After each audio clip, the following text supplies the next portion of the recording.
Hello and welcome to this short screencast about professionalism. This is part of your professional learning module. Okay, so I'm hoping that you will have a better awareness of what we mean by professionalism in teaching, that you will be aware of the teacher standards and the expectations, and also the statement of professionalism that you sign before going into school. So let's think about the word professionalism. Just take a moment maybe to pause the screencast and write down or think about a few words that come to mind when we say professionalism. What's your initial thoughts? Okay, so hopefully you've had a think and you've written a few words down. But what about if we think about the word professionalism in the context of teaching? How does that change your list of words? How does it impact on that? Is it different? Are there different things that we need to take into consideration? Okay, well, when we're thinking about professionalism, we're thinking about attributes, knowledge and skills. And we can see that in the diagram we have the professional skills, the knowledge and understanding that we need, and the professional values and attributes. So all of these things coming together to help us with that role of professional. Okay, so using our natural attributes but building on our knowledge and skills to support that professional role that we need to move into. Okay, so let's think about some of these skills and values. So we need to have a professional manner. This is really important when we go into school. Okay, that polite and professional manner that's well received by head teachers and by teachers in school. Okay, having a good attitude, a positive attitude to the placement. I think this is also tied to this idea of self-awareness. Part of being professional and having that professionalism is being aware of the expectations, being aware of the ethos of the school, what's important to the school. And then, of course, professional conversations. We have to think carefully about our conversations with colleagues and adults in school.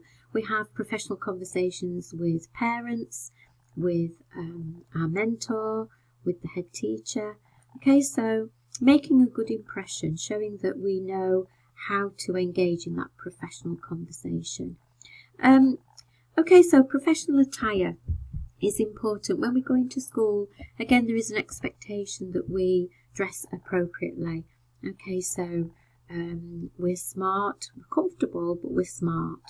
And this is important because, I don't know about you, but when I put on, smart clothes, it changes the way I carry myself, okay, the way I even walk, I suppose. I feel, I feel smart. I feel ready to do the job. And don't forget, in school, children look up to us, so we're setting a good example. Our professional relationships, this can be difficult when we first go into school.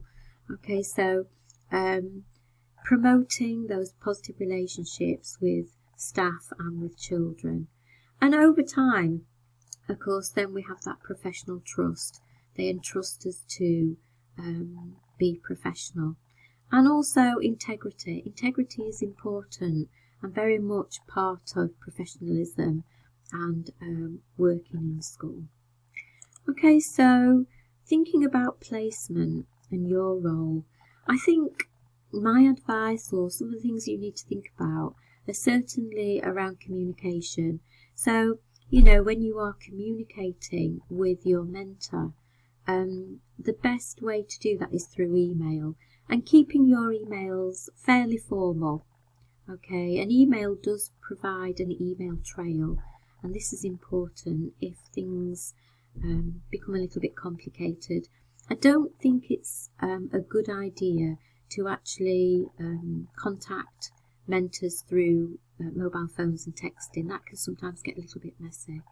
Okay, so making sure that we communicate carefully and clearly.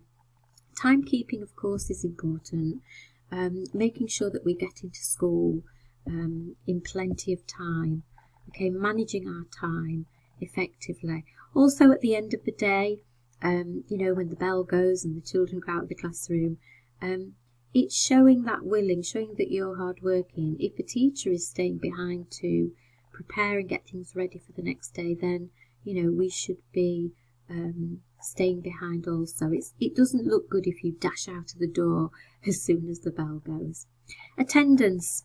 Okay, so good attendance is important, not only on placement, but obviously at university as well, because this is a professional course. If you are on placement and you aren't very well, nobody expects you to go in, but there is an expectation that you let people know, preferably, you know, in plenty of time. So emailing the school, ringing the school, emailing partnership, letting them know, and your academic advisor.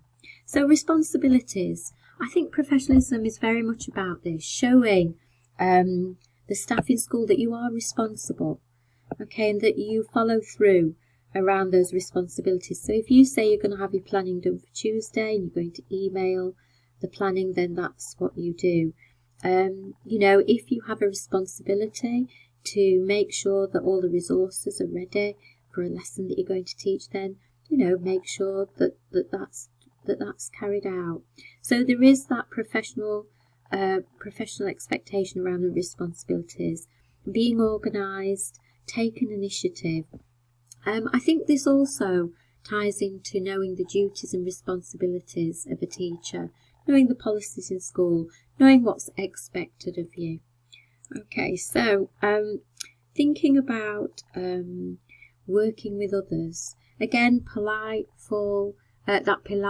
helpful, you know, attitude, being hardworking, being supportive. I know a lot of our students during COVID, they were in school, and the reports we got back were so encouraging.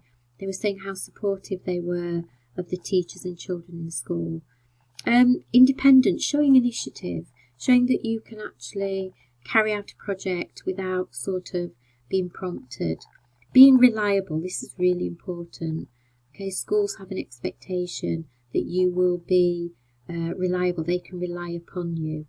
Okay, and you know, all of this comes into this professional regard.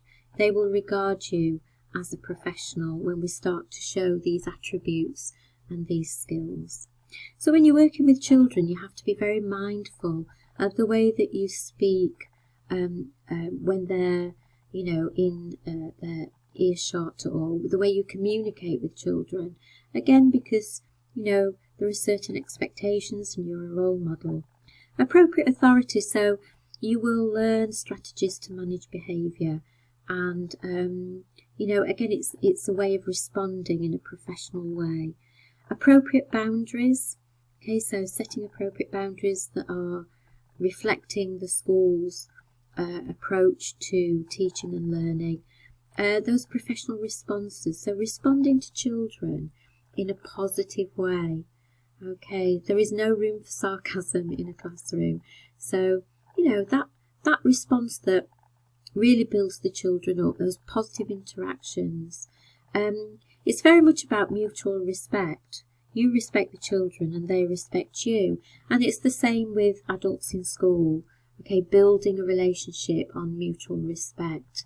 And also promoting a sense of belonging with your children and promoting a safe environment for learning, okay, are all part of that professional role.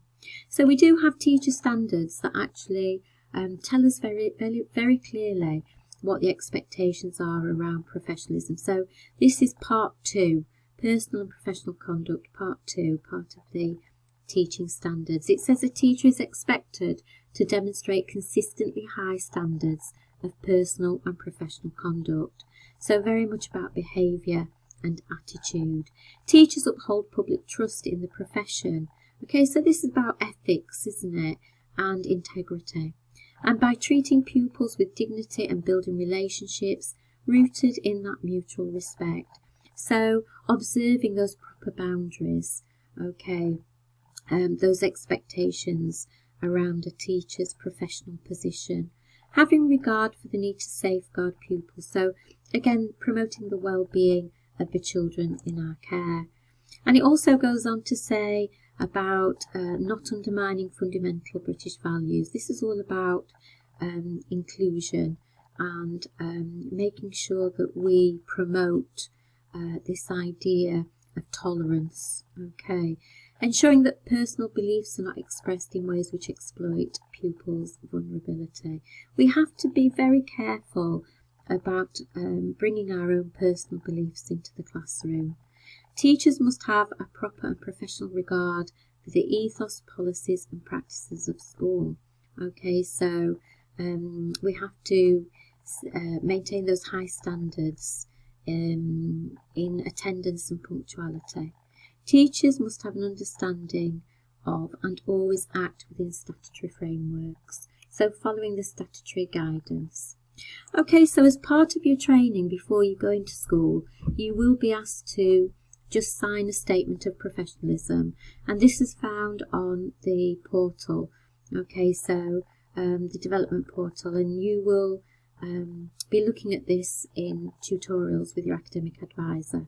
But it says very clearly there, I understand that being given the opportunity to work in a partner school places professional responsibility on me to abide by the professional expectations of teaching staff in school.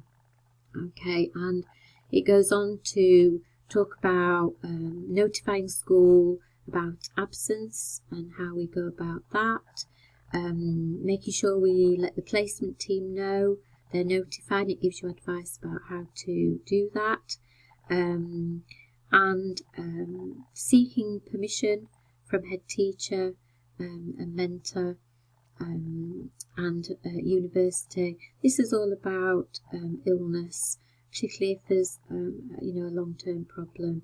I will ensure that at all times I'm dressed professionally. Okay, so that professional dress that we talked about. It goes on to say I will demonstrate my willingness and ability to listen and act upon advice. This is really important. Okay, listening and taking notice of the advice from the mentor and actually acting upon it. I will strive to be a role model for pupils and learners. I understand the need to develop effective and professional communication with children, and of course social media. I understand that the use of social media should be carefully considered. And then finally, GDPR, just being aware of the GDPR regulations in school. Okay, it's all about handling personal data. Okay, so just being reflective is part of professional practice. Evaluate and challenging your practice, your values and beliefs, building positive and collaborative relationships with colleagues and learners, and understanding the teaching and professional role and your responsibilities. So maybe take a moment at the end of this screencast just to reflect on the things that we've covered. Maybe think about areas that may be a little bit challenging or things that you might need to work on a little bit. Okay, so just a very quick introduction to professionalism, but you will spend a lot more time looking at this in seminars with your tutors. Okay, thank you.